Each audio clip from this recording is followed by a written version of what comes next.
l'Africain est un colonisé aujourd'hui, colonisé à tous les niveaux. Et c'est contre cette colonisation que nous, la nouvelle génération africaine, nous luttons. Parce que la colonisation est encore d'actualité, il faut le dire.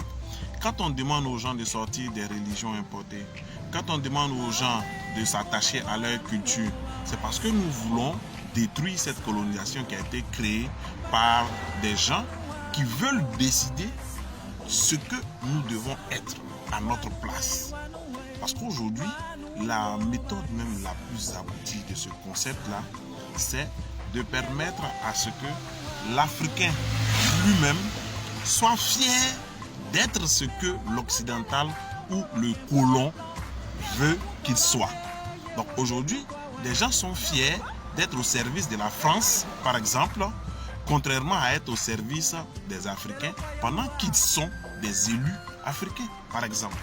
Donc c'est ça cette colonisation dont nous parlons. Et cette colonisation-là est inscrite dans les 7 domaines de l'évolution d'une civilisation.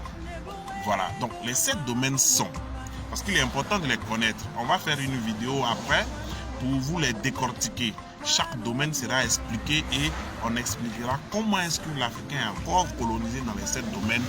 Voilà, donc je vous explique déjà les 7 domaines. Les 7 domaines sont la politique, l'économie, le spirituel religieux, l'éducation, la société civile, la communication média et dernier, le militaire. Donc voici les 7 domaines d'aliénation de l'homme noir. Et tant que nous serons accaparés dans tous ces domaines-là, nous ne pourrons pas nous en sortir.